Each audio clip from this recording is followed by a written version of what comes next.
Welcome student. Today we will start a poem, and this poem is about poem, and the title of poem is Today I wrote this poem. Today I wrote this poem. This is a popular poem extracted by the Ken Nesbitt. This is the author, narrator, who wrote this poem, and name is Ken Nesbitt. And Ken Nesbitt is also known by the poet laureate of children. The word laureate is here. Laureate means poet who's writing poem for a king. ऐसे poet जो king के लिए poem बनाते हैं, ऐसे लोगों को laureate कहा जाता है. But here Ken Nesbitt is turned as poet laureate of children. मतलब चिल्ड्रन के लिए इन्होंने पोएम बनाई है. And special things about this poem is it is a feeling and expression of a boy, and how he wrote poem he is explaining in this poem. So let's start the poem. First stanza is, today I wrote this poem, but I am not sure if it's good. It doesn't have the things my teacher says a poem should. Here boy says that today I wrote a poem, but I am not sure it is good. मैं sure नहीं हूँ कि ये good है या नहीं है. It doesn't have the things my teacher says a poem should have. My teacher saying me that this poem is not good. Why? Because the things are not in this poem. And what are the things? The various poetic devices the poem should have. These all things are not present in your poem, and that's why the boy thinking that today I wrote this poem, but maybe it's good. Okay, it will be fine. So this is the first stanza of the poem. Now second one. Now second stanza. It doesn't share the feelings I have deep inside of me. It hasn't any metaphors and not one simile. Okay. Actually this poem is simply description about the poem and nothing special in it except some poetic devices. And what are the poetic devices that we are going to understand in this poem? Okay. So second stanza is, it doesn't share the feeling I have deep inside of me. इस poem में कोई feelings ही नहीं है, लेकिन मेरे अंदर जो feelings है, लेकिन वो उसके अंदर दिखा पा रहा है क्या? नहीं है. सिंपली उसको नरेट किया गया है, लिखा गया है स्टोरी की तरह. ठीक है. एंड आगे बताना चाहता है poet, it hasn't any metaphors and not one simile. ना तो इसके अंदर मेटाफोर्स है, ना ही simile. So look at these two terms. What are these? These are the poetic devices. Poetic devices is used to make a poet beautiful, structural. Okay? Poem का जो structure है उसे अच्छा बनाने के लिए हम कहेंगे पोएम का जो स्ट्रक्चर है उसको एक फॉर्म में लाने के लिए, उसको ग्लोरियस बनाने के लिए हम क्या यूज करते हैं? पोएटिक डिवाइसेस यूज करते हैं फॉर दी पोएम. एंड कौन करता है? पोएट करता है. तो उसके अंदर है metaphors and simile. And what is metaphors? See here one example is here. Life is a broken winged bird. This line is taken from poem Dream. Okay. See here, life is a broken winged bird. Now the bird and life, comparison हो रहा है दोनों के बीच में, ये नहीं comparing two things, compare कर रहे हैं हम लाइफ को बर्ड के साथ, बर्ड को लाइफ के साथ यहाँ पे कंपेयर कर रहे हैं।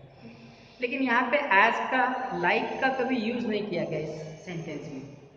तो मेटाफर का एक फ्रेज हो सकता है, ग्रुप ऑफ वर्ड हो सकते हैं जो क्या करते हो, दो थिंग्स को क्या करते हो, कंपेयर करते हो। ऐसे इसको कहेंगे हम मेटाफर।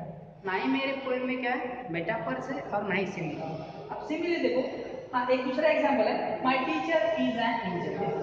टीचर को क्या कहा गया है, एंजल, मतलब या फिर कंपेयर किया गया है, इसको रिलेट किया गया है। तो ऐसे कंपैरिजन करने वाले थिंग्स को हम कहते हैं मेटाफर्स। अगर आप डेफिनेशन की तरफ जाओगे तो वर्ड्स और phrase that describe a thing by calling it something else, my teacher is an example. मतलब किसी एक दूसरे चीज को हम किसी दूसरे नाम से पहचानते हैं। My teacher is an angel, हम टीचर को क्या बोल रहे हैं, एंजल बोल रहे हैं, मतलब टीचर को किसी दूसरे थिंग से रिलेट कर रहे हैं, कंपेयर कर रहे हैं। तो ये हो गया हमारा मेटाफर। सिमिली क्या है, सिमिली भी सेम कंसेप्ट है, बट यहाँ पे डिफरेंस क्या है कि यहाँ पे कंपेयर करने के लिए हम एज का यूज करते हैं, सॉरी एज का यूज करते हैं, एज और लाइक का, ये दो वर्ड यूज किए। Example, a ruby is as red as your heart. As का कंपेयर यूज करके हम क्या कर रहे हैं, हार्ट को कंपेयर कर रहे हैं रबी से। मतलब ये क्या है, रबी जो है जेम्स, वो तुम्हारे हार्ट की तरह ही क्या है, रेड है। दोनों को हम कंपेयर कर रहे हैं, लेकिन किस वर्ड से, एज से। इसके अंदर एक लाइक भी होता है word, he is like me, वो मेरी तरह ही है बिल्कुल। तो ये एग्जांपल्स हो गए हमारे सिमिली के।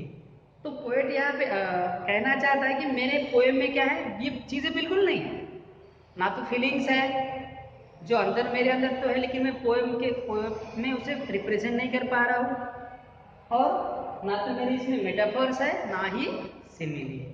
ये हो गया हमारा एक्सप्लेनेशन ऑफ सेकंड स्टांजा। अब देखते हैं हम third one, next stanza.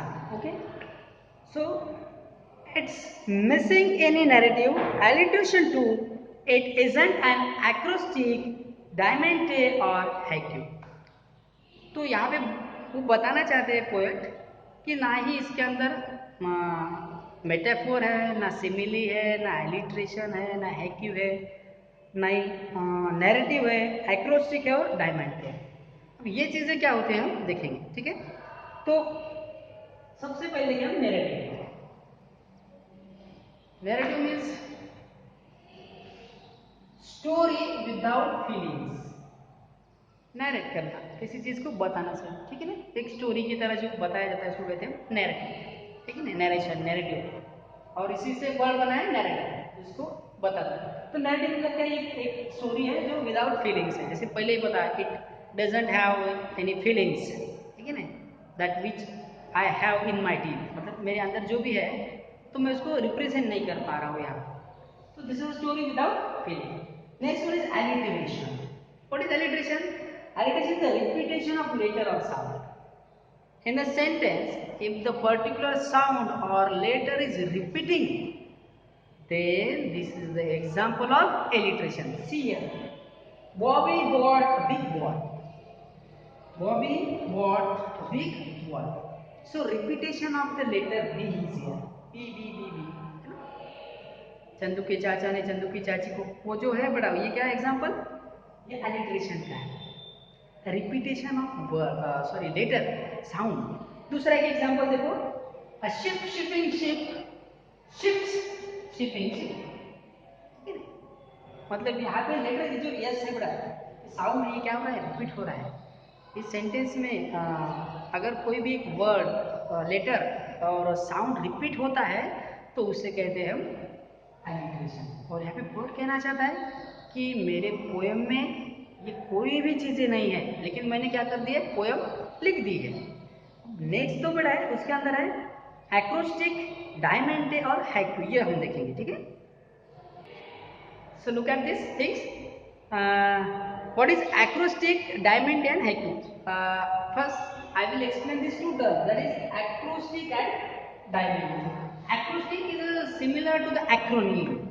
Acronym आपको पता होंगे क्या रहता है, देखो for example random access memory, okay, these are the lines of one of the poem, consider it is, suppose, okay, ये तो लाइन ऐसे नहीं होती है, लेकिन मान लो कोई रैंडम करके आगे कोई सेंटेंस बना दिया हमने, एक्सेस मेमोरी, अगर हम उनके पोएम के फर्स्ट लेटर अगर ले लें तो क्या बनता है, वर्ड बनता है, जैसे कि रैम बन गया, ठीक है। तो ऐसे अगर मैं पोएम पढ़ूँ, उनके फर्स्ट लेटर निकल तो उसमें से कोई नाम बनता है क्या, देखना पड़ेगा मुझे। अगर वो सही में बनता है, वर्ड बनता है, तो ऐसे इसको कहेंगे हम एक्रोनिम। एक्रोनिम आप सबको पता होगा, जैसे नासा क्या है एक्रोनिम है, इसका फुल फॉर्म अलग है। ISRO, Indian space research organisation, इन सब के फर्स्ट लेटर लेके हमने क्या बनाया, इसरो, एक्रोनिम। मेरे पोएम में ये भी नहीं है, ना लिटरेशन है ना कुछ भी नहीं है, और ये भी नहीं है, ठीक है, और ना ही डायमंड है। अभी डायमंड के होते क्या बेटा, actually this is 7 line poem, ठीक है। इसके अंदर क्या होता है, ज्यादातर 7 लाइन्स होती है, 7 ही लाइन होती है, और ये डायमंड की शेप की तरह होती है। मतलब मान लो मैंने पहला वर्ड यहाँ पे लिख दिया, ऐसे कुछ लिख दिया, है ना, मतलब लाइन तो कितनी होगी 7, लेकिन वो स्ट्रक्चर कैसा होना चाहिए, वो डायमंड की तरह होता है। तो ऐसे स्ट्रक्चर वाले पोएम को जो 7 लाइन के, उसे कहेंगे हम डायमंड। तो मेरे पोएम के अंदर ये कोई भी चीज बिल्कुल नहीं है, ठीक है। अब देखते हैं लास्ट, दैट इज हैक्यू क्या होता है। अभी समझते पड़ा व्हाट इज हैक्यू। हैक्यू एक पोएम की टेक्निक्स है जो सबसे पहले यूज की गई थी जापान में, ठीक है। और इसकी खासियत क्या है इस पोएम की, ये 3 लाइन्स की पोएम है, मतलब आपको सुनने के लिए थोड़ा और लगेगा, सिर्फ 3 लाइन में पोएम बना दी थी पोएम ने, ठीक है। और वो लाइन्स में क्या आता है, इसकी खासियत ये है कि 3 लाइन्स के उसके अंदर 17 सिलेबल्स होते हैं। कितने होते हैं बड़ा, 17 सिलेबल्स होते हैं, ठीक है। और 17 सिलेबल्स का फॉर्मेट क्या होता है, देखो ये फर्स्ट लाइन है, ये सेकंड लाइन है, ये थर्ड लाइन। फर्स्ट लाइन में होते हैं बड़ा 5 सिलेबल, सेकंड में होते हैं 7 सिलेबल, और थर्ड में होते हैं 5, मतलब 5 + 5 10, और 10 + 7 कितने हो गए, 17 सिलेबल। अब समझते हैं ये सिलेबल होते क्या है, देखो focus here, word beautiful, beautiful.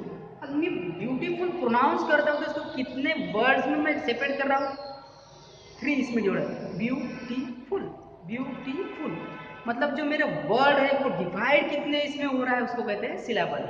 अगर मैं यहाँ बात करूँ ब्यूटीफुल, 3 इसमें डिवाइड हो रहा है ना। तो ऐसे डिवाइडेशन ऑफ वर्ड को कहेंगे हम, साउंड्स को कहेंगे सिलेबल। क्या कहेंगे, सिलेबल। तो ऐसे इसके अंदर कितने सिलेबल होते हैं, 17 सिलेबल होते हैं, 3 लाइन्स की पोएम होती है, जापान में इसको यूज किया गया था। और स्ट्रक्चर होता है, पहले इसमें 5 होने चाहिए, सेकंड इसमें 7, और थर्ड इसमें 5। तो मेरे पोएम में ये बिल्कुल कोई भी चीज नहीं है, और ऐसी बोगस पोएम हम कहेंगे कि यहाँ पे क्या कर दिया है, पोएट ने यहाँ पे लिखी है। अब आगे क्या होता है हम नेक्स्ट वीडियो देखें, ठीक है। Thank you.